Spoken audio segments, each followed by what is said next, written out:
O JavaScript e a plataforma Node.js apresentam algumas peculiaridades relacionadas à linguagem e à sua forma de execução. Uma dessas características específicas da linguagem está relacionada à definição de contexto.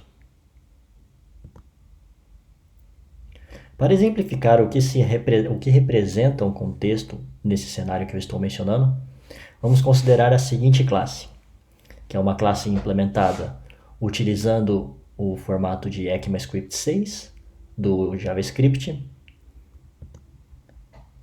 É uma classe pessoa, ela possui um construtor que recebe dois parâmetros, um nome e uma profissão. E o construtor, assim que ele recebe esses parâmetros, ele define o atributo da classe, do objeto, na verdade, this.nome, com o valor passado como parâmetro para nome. Essa classe também define um método chamado saudação, que ele recebe como parâmetro uma mensagem e ele imprime na tela o nome do usuário e a mensagem relacionada a ele. A seguir eu apresento um exemplo de uso dessa nossa classe, em que inicialmente nós instanciamos a classe, um operador new, definimos o nome desse nosso objeto do tipo pessoa e chamamos o método saudação, passando uma determinada mensagem. E em seguida ainda eu apresento o resultado da execução desse código, que apareceria o nome do meu usuário e a mensagem relacionada a ele.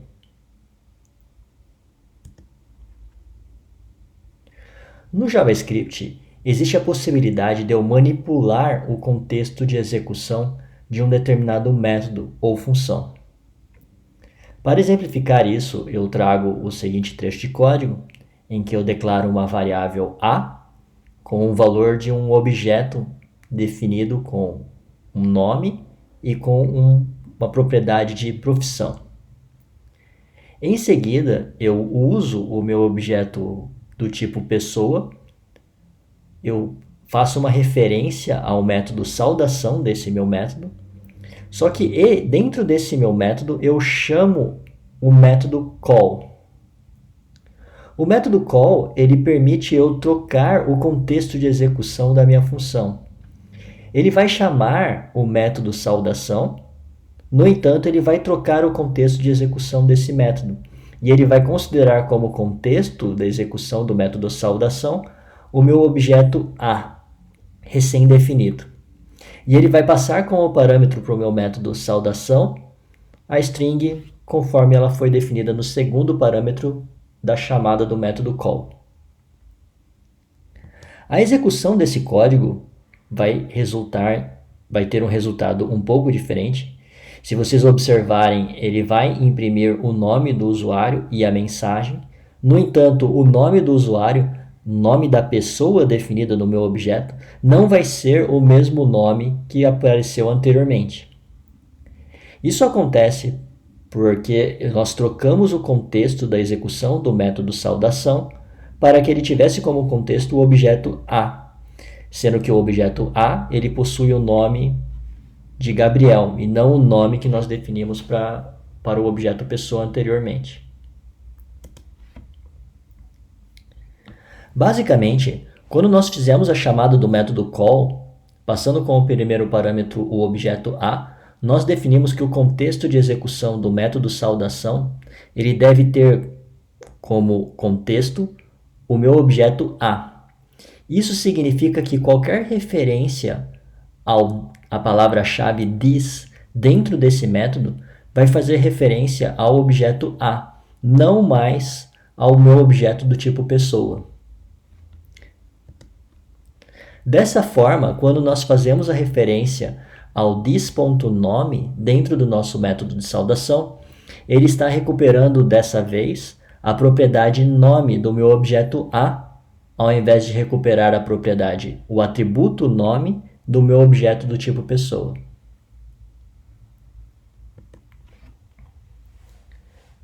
Isso é importante observar porque dentro do JavaScript existe a possibilidade de mudança de contexto. E essa mudança de contexto, ela afeta a forma e o objeto que vai ser referenciado pela palavra-chave this. Então, é uma preocupação que nós temos que ter com o nosso código quando trabalhando com o JavaScript. Existem diferentes métodos que atuam com essa ideia de mudança de contexto de execução de um método. Entre eles, nós temos os métodos call, o método apply, o método bind, que eu recomendo que vocês deem uma lida nas documentações para entender como eles podem ser aplicados. Para resolver esse tipo de situação no código, também são utilizadas arrow functions, que são ligeiramente diferentes das funções declaradas com a palavra-chave function, e também em vários projetos são utilizadas referências a uma variável do tipo self.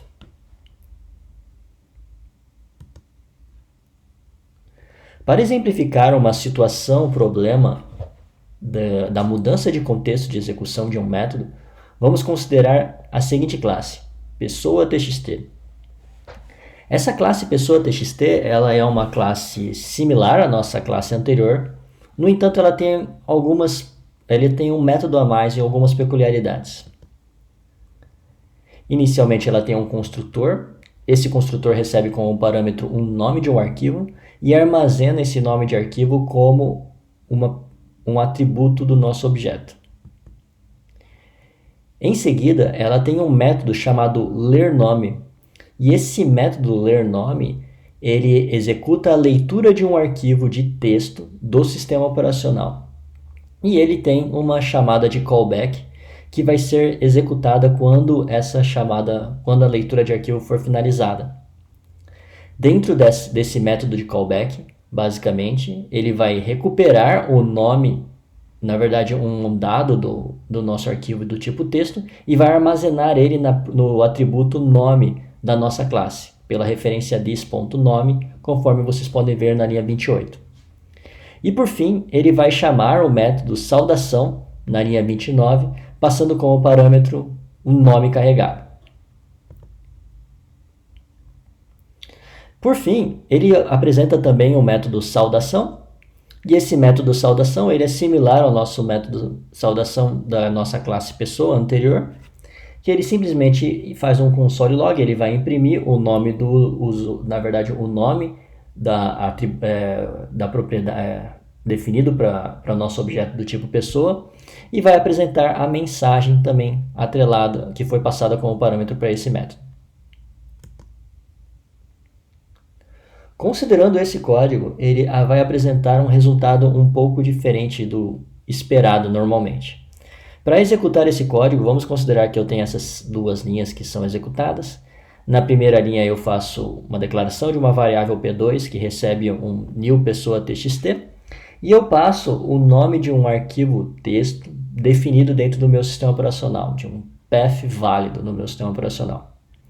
E em seguida eu chamo o método lerNome do meu objeto P2 definido.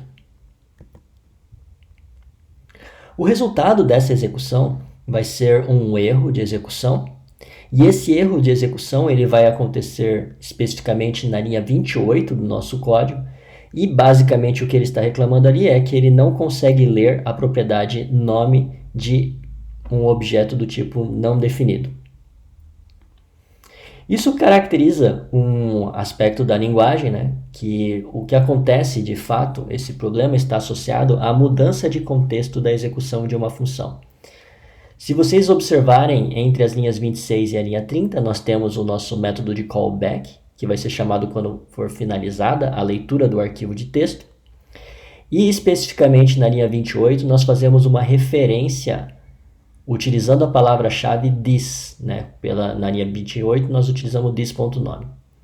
O que acontece é que essa nossa função de callback, dentro dessa nossa função de callback, a palavra-chave this, ela resolve para um objeto do tipo undefined.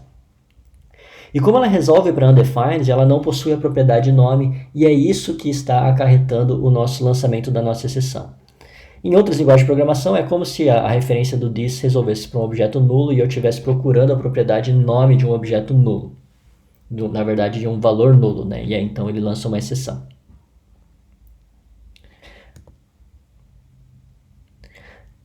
De fato, o problema acontece porque quando nós passamos a função de callback como parâmetro para o método readFile, essa função ela vai ser executada e o contexto da execução não vai ser o mesmo do nosso objeto pessoa. Então, quando nós fazemos a chamada pelo this nas linhas 28 e 29, essa referência ao this ela não referencia o nosso objeto P2, que observando a nossa forma de programação, o nosso código, era esse o nosso intuito. Para resolver isso, existem diferentes formas de resolver, é claro, mas a forma que eu estou apresentando para vocês é uma forma um pouquinho mais simples, que basicamente, ao invés de nós utilizarmos a chamada de callback passando como parâmetro uma função com a palavra-chave function, nós podemos utilizar uma arrow function. Qual que é a diferença de nós utilizarmos uma arrow function em contraste a utilizar uma função normal? A arrow function ela tem um comportamento um pouco diferente da chamada de função, porque quando nós utilizamos uma arrow function, ela garante que o contexto de execução dessa função ele vai ser o mesmo definido para o lugar onde você declarou a arrow function. E dessa forma, nas linhas 47 e 48, que nós fazemos a referência ao this, o nosso objeto this, dessa vez, ele vai referenciar o objeto do tipo pessoa txt, que chamou o método lerNome. Com essa alteração, se nós executarmos o mesmo código, sem nenhuma alteração, instanciando o nosso objeto do tipo P2, que seria um pessoa txt, e depois chamando o método lerNome, dessa vez o nosso método vai ser executado de forma correta.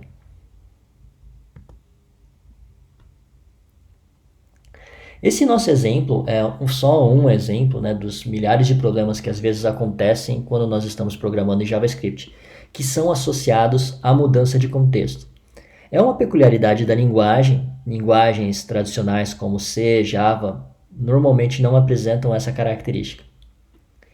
Especificamente nesse exemplo, nós utilizamos o conceito de arrow functions, que eu recomendo uma leitura direcionada, né, para vocês entenderem qual é a diferença de uma arrow function para uma function normal. No entanto, existem alternativas de solução para o mesmo problema. Entre elas, as que vocês eventualmente podem observar em outros projetos open source, estão associados ao uso da variável self, às vezes o pessoal usa a palavra-chave that também, e também ao uso do método bind das funções do JavaScript.